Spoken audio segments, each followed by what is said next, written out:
This episode of Thinking in English is proudly sponsored by the That Makes Sensei podcast. Dan Sensei and Stu Sensei have come together to make a new, amazing resource for English learners around the world. Stu and Dan, why don't you introduce your podcast to everyone listening?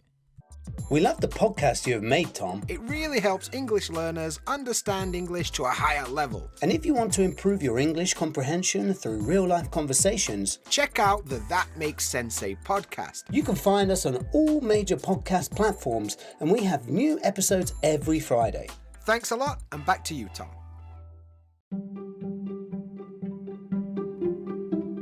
Hello, I'm Tom Wilkinson, and welcome to the Thinking in English podcast, a podcast for intermediate to advanced level English learners. Today, I'm going to talk about English filler words. I'll explain why we use filler words, why you should stop using them, and how to reduce the number of likes, and you knows in your English speech. You can find the full transcript of today's episode over on the Thinking in English blog. The link is in the description and it's all for free. Head over to YouTube and Instagram to follow my pages and channels over there. Leave a like, rating or review wherever you are listening right now. And if you want to improve your conversations, join my conversation club. Here is today's episode. This podcast, is like going to discuss filler words. Sorry, let me start again. This podcast is going to discuss filler words and tell you how and why to stop using them. Although a slight exaggeration, you have probably heard English speakers using filler words similar to the ones I just used in that earlier sentence. Like, so. All of these are examples of filler words. When we are nervous, struggling to think of what is next, or not fully concentrating, we can find ourselves using filler words. There are two inspirations for this episode. Last year, I was taking a Japanese class while a research student in Japan, and there was a Filipino student in the class. Her Japanese was really good, but she kept saying eto, a Japanese filler word. And while her Japanese was great and the content of her speech amazing, the fact she kept saying filler words was distracting and annoying. I decided that I would do some research on filler words after that experience. And second, I've noticed members of my conversation clubs using a lot of filler words and sounds, both English ones and ones from their native languages. And I wanted to write something to help my subscribers reduce their use of filler words. Filler words play an important role in speaking, and we can find them in all languages. They can help give important information to your audience and give you the opportunity to think for an extra second or two. When you overuse filler words, when your speech is full of likes, and ahs, it can distract from your message and discredit your image. According to an article in the Harvard Business Review, the optimum or best frequency of using filler words is 1 per minute, and the average speaker uses about 5. Today, I want to give you all some advice on how to avoid using filler words, or in fact, how to avoid overusing filler words. We'll first look at filler words and why we use them. Then I'll explain why they can be a problem for English speakers, both native and non-native. And finally, I'll give you some useful tips on how to reduce the amount of filler words in your English and also in your own native language too. What is a filler word? A filler word is a word or sound used in our speech to fill gaps or pauses in conversation. They are often used unconsciously, meaning we don't think about them, or even realize we use them. When I listen back to some of the previous interview podcasts that I've recorded, I'm always amazed how many filler words are used.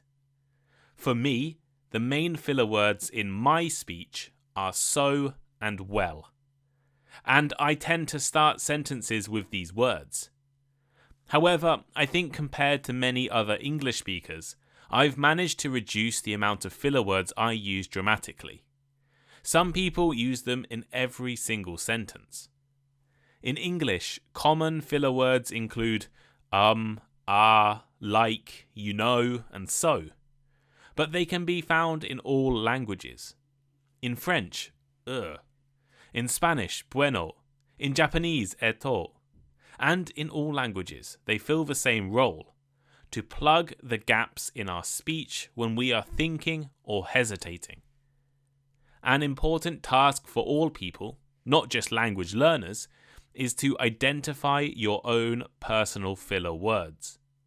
What sounds or words do you use to fill gaps when you are speaking? We can also describe these words as crutch words. Crutch has a few meanings, including a thing used for support or reassurance. And this is often the role of filler words in our languages. Recognizing these words is the first step towards reducing or even eliminating them from your speech. As I said, most of the time filler words are used unconsciously. We don't think about them. And they can become habit forming, meaning we use them not because we need to, but because it has become our habit.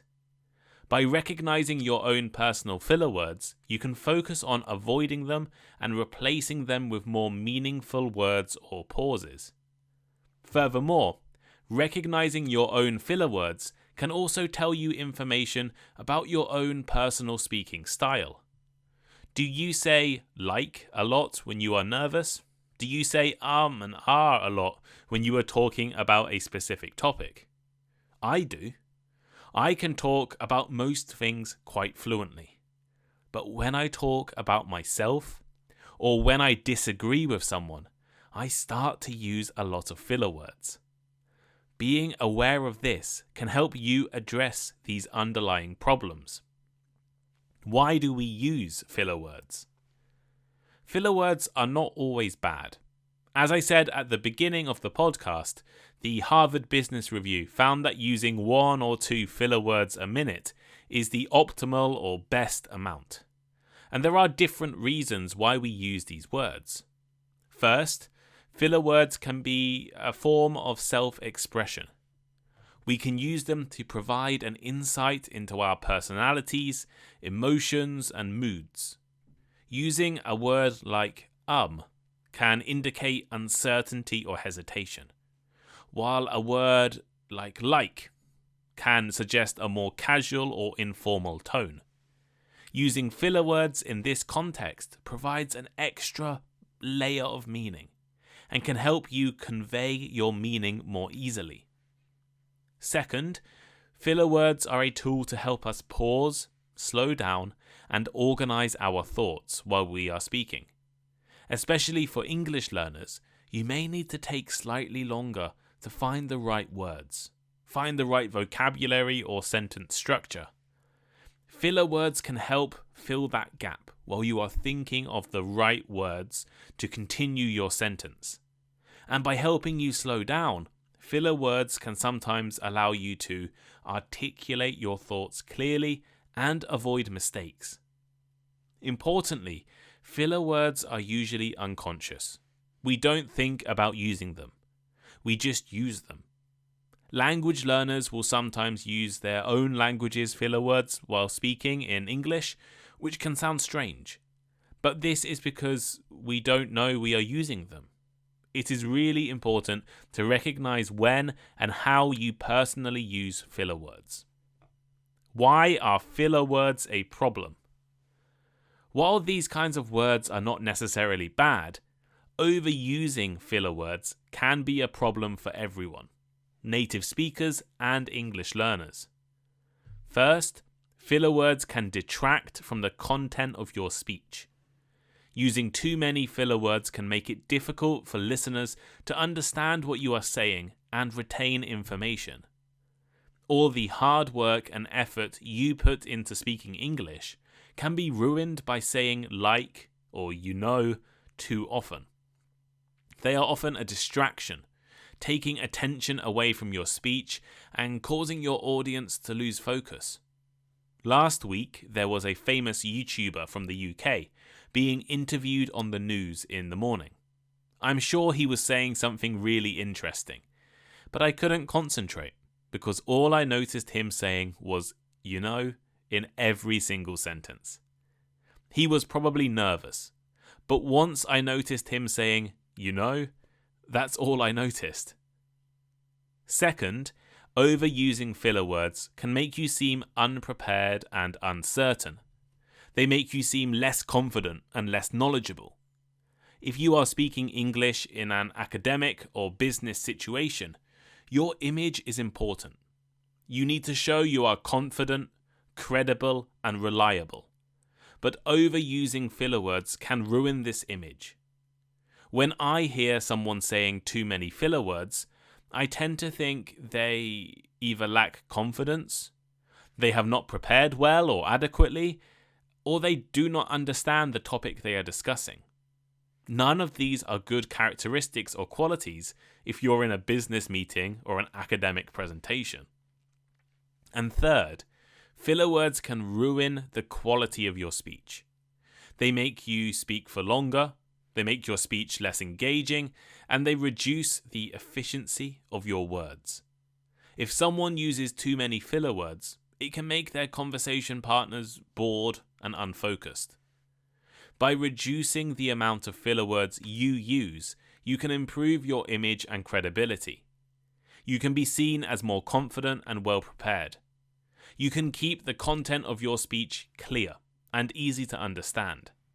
And you can make your speech more efficient. How can you reduce the amount of filler words that you use? Well, let me tell you. I'm going to give you all some useful tips to help reduce the amount of filler words you use in your English. First, relax. Many people use filler words when they are nervous or anxious. If you can change your state of mind, you can relax and be less nervous, you will naturally use less filler words. I know using English can be stressful for many of you listening, but try to become more confident and less anxious. It will make a really big difference. I would recommend joining my conversation groups or maybe attending a language exchange where you can speak English regularly and build confidence. I got the idea for this episode by noticing the improvements in my regular attendees' English. Pause. This is what I have trained myself to do. Pausing is a better habit than using many filler words. It will let you think and collect your thoughts, and you don't need to say anything. Take a few moments to organize things in your head and then carry on talking. A short pause is much less distracting than, slow down. You don't need to speak fast. Right? Slow down and speak deliberately. Think about what you are going to say. This has been the most effective way for me to avoid using filler words. I now concentrate when I am speaking. Everything I say is deliberate, and this means I have reduced the amount of filler words when I'm speaking. Record yourself. Recording Thinking in English 3 times a week for the last 2 years has made me really aware of the way that I speak. I really notice the filler words I use regularly, and this is because I listen to myself speaking a lot. You should try the same. Record yourself talking about something or giving a presentation and see how many filler words you use, or find any other issues or problems in your speech. Again, filler words are unconscious, and we don't notice when we use them, but we do use them all the time. Recording yourself can make this clear. Become aware. Recording yourself is just one of the ways to become aware of your speaking habits. Concentrating or speaking deliberately or talking with an English teacher are also good methods. Once you become aware of your use of filler words, it's so much easier to reduce them. Find your problems. This is connected to awareness, and I've mentioned it previously.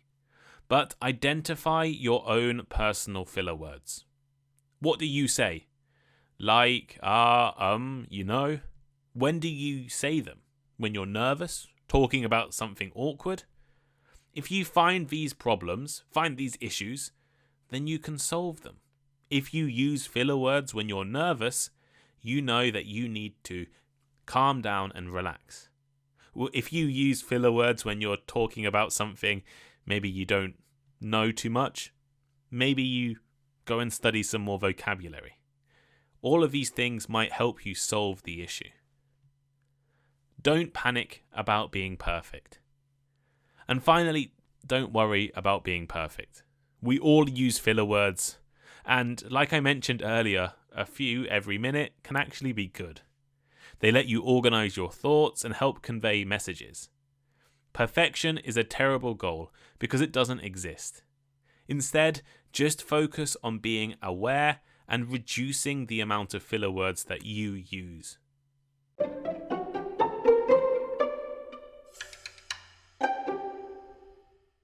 So here is today's final thought. Hopefully, after listening to this episode, you will be able to better identify your own personal filler words and be able to reduce your use of them. By reducing filler words, you will become clearer and seem more confident and well prepared. What filler words do you regularly use? I use so and well a lot. How about you? Let me know by leaving a comment on Spotify, a comment on the Thinking in English blog, or reach out to me and send me a message on Instagram. I love to hear from all of you and all your feedback about the episodes. It's really good. If you love listening to Thinking in English, please go and leave a like, a rating, and a review. These things are really important and help other people discover Thinking in English and improve their learning. And it's a big support to me as well. You should also go and check out That Makes Sensei podcast. They are the first sponsors of Thinking in English, my first ever sponsors. So go, click the link, go and listen to a few episodes of their podcast, follow them on Instagram. I'll put their link tree so you can click on all their details, watch their YouTube videos. Dan and Stu have been former guests on Thinking in English and a lot of help to me over the last few months. So go and listen to them, subscribe to them, and improve your English by listening to a variety of accents. Right? You listen to me every day, but I'm not the only person with a British accent. And if you listen to Dan and Stu, their accents are very different to mine. So that's the That Makes Sensei podcast. And if you want to support me, go over to Patreon. Join my conversation club, listen to bonus episodes, take English classes with the Thinking in English team. Lots of things you can do over on Patreon. There's now new options, new levels, new tiers, more content, more things available for you guys. So go over, subscribe, join the conversation club, speak English as many times a week as you can, and improve. Keep listening, and I'll see you next time.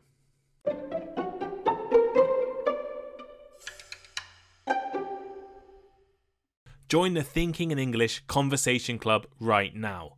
For just $2 a week, you can join with other English learners, practice speaking, have conversations, enjoy yourself, and use new vocabulary. We run conversation clubs every Tuesday and Thursday at 12 p.m, 6 p.m, and 9 p.m. UK time. So there's no excuse. You can join, and you should join right now. Join the Thinking in English Conversation Club, link in the description.